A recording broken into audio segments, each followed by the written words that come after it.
Halo sobatku, dimanapun kalian berada, gimana kabarnya? Semoga kalian dan keluarga dalam keadaan baik-baik saja ya. Kali ini kita akan membahas Donghua Throne of Seonle episode 45 yang tayang hari Kamis ini. Perlu diingat, ini hanya sekedar bocoran spoiler yang episodenya rilis tanggal 9 Maret 2023. Jadi, jika narasi dan video berbeda, mohon dimaklumi ya.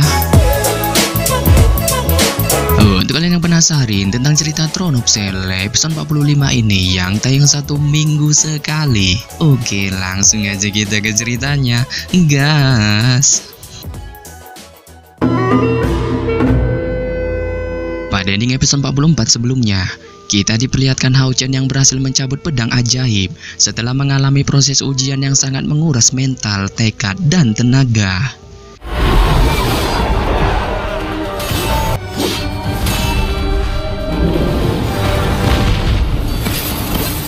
Yang bakanan Kian serta Yang Hawan sangat takjub dengan keberhasilan Hao Chen si putra cahaya yang berhasil menuntaskan ujian terakhir dengan kepercayaan diri serta tekad yang mutlak untuk mendapatkan pedang ajaib setelah penantian 6000 tahun lamanya kebangkitan sang putra cahaya. Hal itu juga membuat kedua roh naga di pedang ajaib itu memberikan salam hormat tidak pakai binjai kepada Hao Chen serta menjadikannya sebagai tuannya dengan selalu mendampinginya dan memberikan kemuliaan cahaya plus kekuatan tidak terbatas. Yang hal ini pun lantas membuatnya meminta Hao Chen untuk memberi nama bagi mereka. Saat Hao Chen segera memberikan nama pedang ajaib itu dengan sebutan teratai cahaya hujan biru.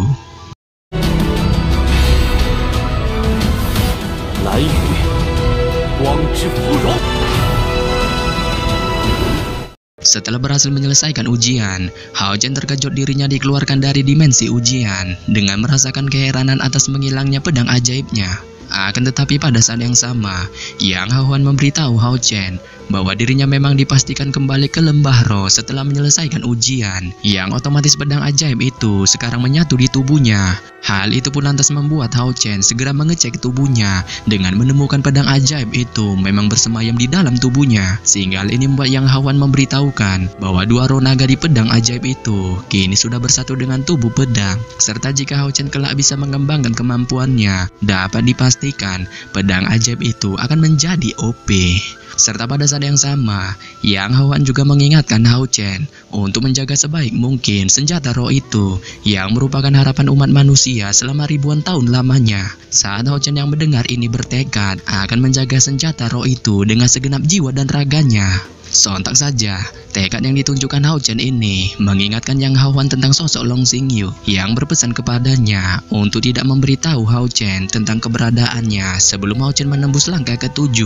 Yang hal ini pun pada akhirnya membuat Yang Hawan percaya bahwa Hao Chen sang putra cahaya dapat memimpin aliansi menuju cahaya. Nah, ini dia bocoran spoilernya. Setelah Yang Hawan menyatakan kepercayaannya terhadap Hao Chen, Yang Hawannya mengetahui bahwa esok hari akan dimulainya kompetisi seleksi pemburu iblis di babak 16 besar, menyuruh Hao Chen untuk bergegas pulang serta memulihkan tubuhnya. Yang hal ini membuat Hao Chen yang mendengarnya pun langsung terkejut dengan merasa bahwa seharusnya kompetisi memiliki libur 2 hari setelah menyelesaikan pertandingan di babak grup. Akan tetapi Yang Hawan memberitahukan bahwa dirinya sudah berada di aula harta ini selama 3 hari semenjak ia melewati semua ujian mendapatkan pedang ajaib. Tetapi ia menyuruh Hao Chen untuk santuy karena gurunya Yehua telah memberitahukan hal ini kepada orang-orang dari kuil. Yang hal ini tentu saja membuat Hao Chen terheran-heran dengan ujian yang dirasanya sebentar tapi nyatanya sudah berlalu 3 hari. Akan tetapi ia segera membuang semua keheranan ini di wajahnya saat ia kemudian mengucapkan selamat tinggal kepada aki-aki pemilik segel ilahi itu sebelum pada akhirnya melangkah keluar menuju gerbang cahaya.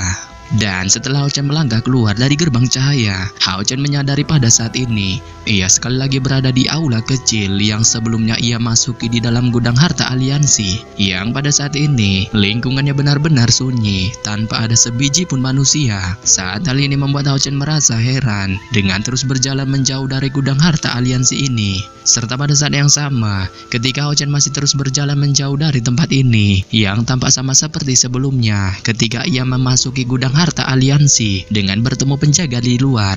Tetapi itu bukan penjaga si Semok dan si Cungkring yang ia temui waktu itu, melainkan dua pria parubaya yang berpakaian sederhana serta tampak kalem. Saat mereka segera menunjukkan senyum ramah tamannya kepada Hao Chen, yang hal ini membuat Hao Chen yang melihatnya pun perlahan mengamati wajah mereka. Serta dirasa kedua pria ujur ini tidak sedikit pun menunjukkan niat jahatnya. Hao Chen segera memberi hormat kepada kedua orang ini sebelum dengan cepat pergi. Tetapi pada saat yang sama, baru saja beberapa meter Hao Chen melangkahkan kakinya. Suara Han Yu yang mengatakan "Tuan" tiba-tiba terdengar di sampingnya. Yang hal ini lantas membuat Hao Chen langsung terheran-heran.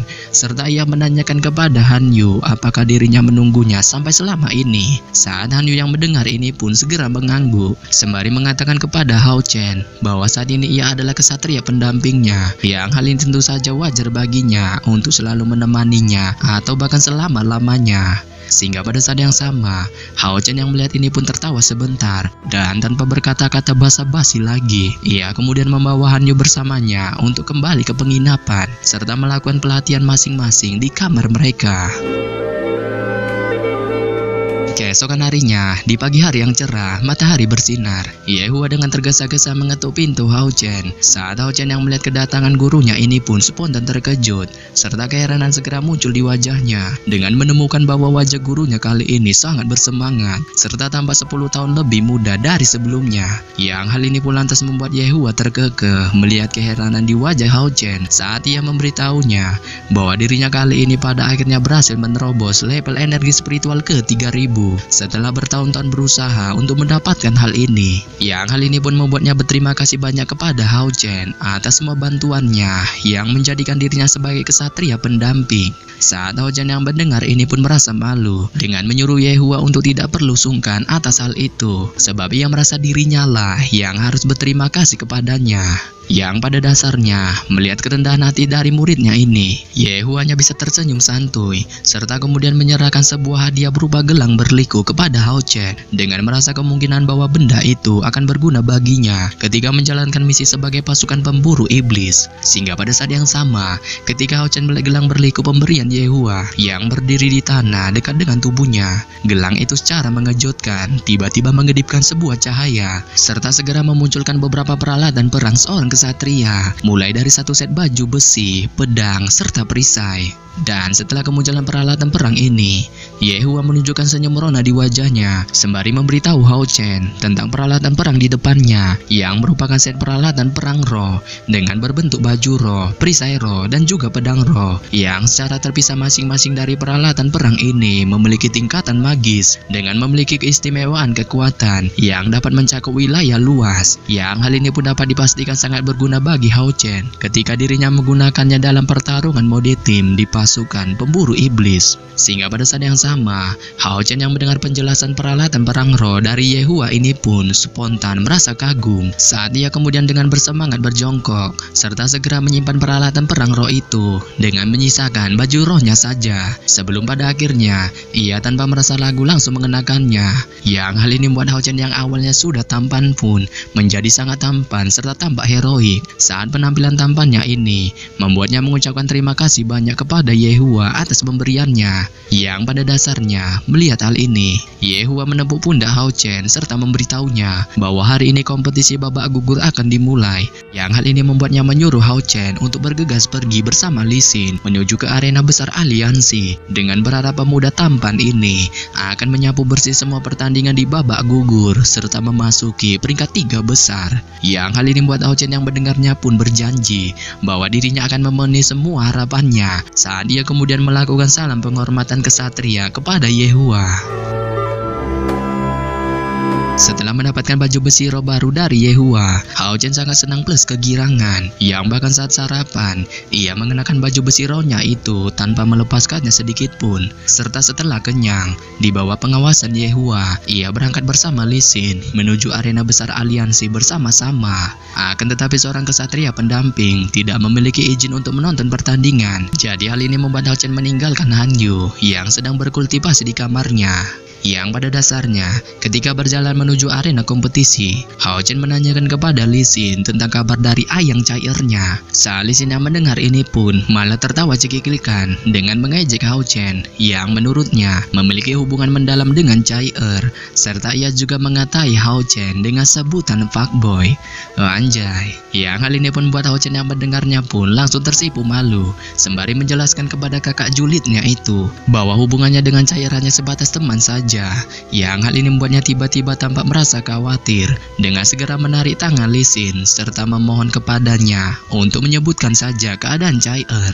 Hingga pada saat yang sama, Lee Sin yang pasrah dengan desakan dari Hao Chen ini pun segera melirik ke arahnya sembari mengatakan kepada adiknya itu bahwa ia akan dapat melihat ayang Cairnya hari ini. Dan ketika Hao Chen serta Lee Sin masih menjuliti tentang keadaan Cair, sembari terus berjalan menuju arena besar aliansi. Tidak lama kemudian, kakak dan adik itu pada akhirnya tiba di arena besar aliansi saat mereka bisa melihat ke-16 pesaing yang sudah berkumpul untuk melanjutkan pertarungan mereka di babak 16 besar kompetisi seleksi pemburu iblis. Serta pada saat yang sama, Hao Chen serta Lee Sin juga bisa melihat dua orang pria yang cukup akrab dengan mereka, yang ternyata itu adalah Yang Wenjiao serta Huang Yi. Yang hal ini membuat Hao Chen segera mendatangi serta mengambil inisiatif untuk menyambut mereka. Tetapi pada saat yang sama, begitu Yang Wenjiao melihat batang hidung Hao Chen, wajahnya spontan menjadi ilfil, sembari mengatakan kepada Hao Chen bahwa dirinya bukanlah orang yang baik. Serta setelah mengatakan hal itu, ia tanpa basa-basi segera nyelonong masuk ke arena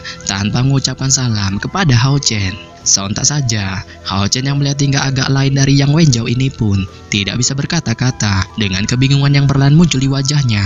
Akan tetapi ia segera tersadar dari sifat tidak berakhlak yang ditunjukkan Yang Wenjiao ini pun saat ia kemudian memasuki arena besar aliansi guna melanjutkan kompetisinya di babak 16 besar.